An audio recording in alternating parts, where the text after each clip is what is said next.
पहली दीवार motivational story. हाथ में अपने दस्तावेजों की फाइल पकड़े परेशान चेहरों वाले लोग और काले चोगे में अपने लिए आसामी ढूंढ रहे वकीलों की भीड़ कोर्ट परिसर की पारंपरिक पहचान है। फैमिली कोर्ट के इस गहमा-गहमी भरे माहौल में यहाँ की हलचल को नजरअंदाज करते हुए दोनों एक दूसरे की ओर देख रहे हैं। उनकी पलकें थोड़ी गीली हैं, पर आंखों में चमक है। ऐसा लग रहा है मानो आंखों आंखों में संवाद चल रहा हो। काफी देर तक इसी मुद्रा में रहने के बाद प्रतीक ने पलक के हाथ को थामा तो पलक उसकी ओर खींची चली आई।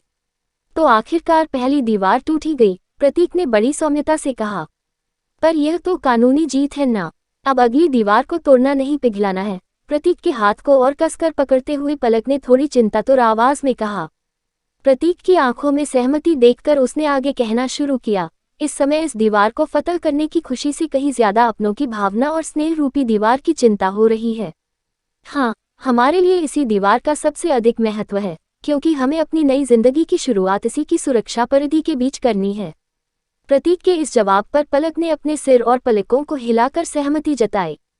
तभी एडवोकेट गुप्ता आए। उन्होंने प्रतीक को बगल में बुलाया।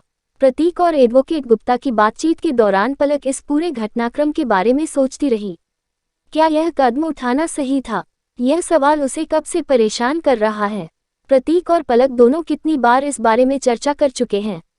अपने इस कदम को सही ठहराने के लिए दिए जाने वाले कई तर्कों के बावजूद मन के किसी कोने में यह बात रह रहकर चुप जाती है। पर दोनों परिवारों को मनाने की कोशिशों के नाकामयाब होने के बाद इसके अलावा कोई चारा भी कहाँ था। प्रतीक के वापस आने से वह अपनी दुनिया से बाहर आई।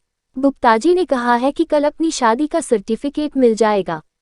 चलो चलें, प्रतीक ने उत्साह से कहा। पलक की कोई प्रतिक्रिया न देखकर उसे उकसाते हुए जानबूझकर कहा, क्या हुआ? इस शादी से खुश नहीं हो? चलो लगे हाथों तलाक के लिए भी अप्लाई कर देते हैं। बस यही या कुछ और बोलना है? खींची हुई मुस्कुराहट के साथ पलक ने जवाब दिया।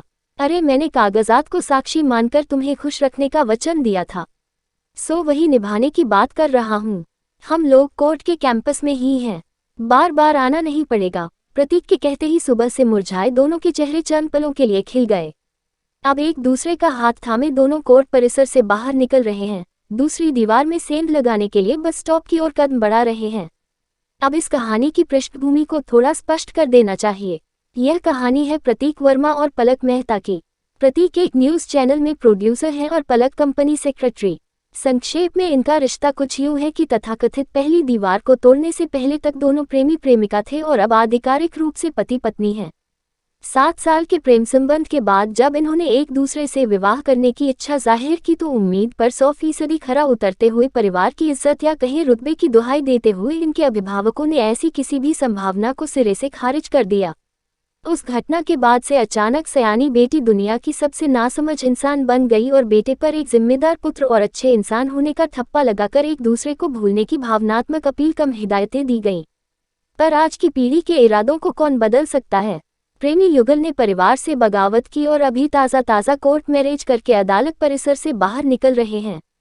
यहाँ यह कहना सही होगा कि गुप्ताजी के चंगुल से बाहर निकल रहे हैं, जिन्होंने इनकी कहानी को सुनने के बाद अपनी फीस कम करने की बात करके उसे दोगुने से कुछ ज्यादा बढ़ा दिया था। इस बात का एहसास इन दोनों को है, पर कोर्ट परिसर में मौजूद काले चोगे वाला कोई भी भला मनुष्य ऐसा ही करता। खैर, अब दोनों नवविवाहित दंपति बस से उतरने के बाद अपने अपने घरों की तरफ चल चुके हैं, बिल्कुल पहले की तरह। पहली दीवार यानी इस आत्मग्लानि की, इस तरह विवाह करके हम गलत कर रहे हैं, को पार पाने की जो खुशी इनके चेहरों पर झलक रही थी वह मध्यम पड़ने लगी है। ऐसी ही और कहानियों को सुनने के लिए चैनल को सब्सक्राइब करें और वीडियो को लाइक करना ना भूलें। धन्यवाद।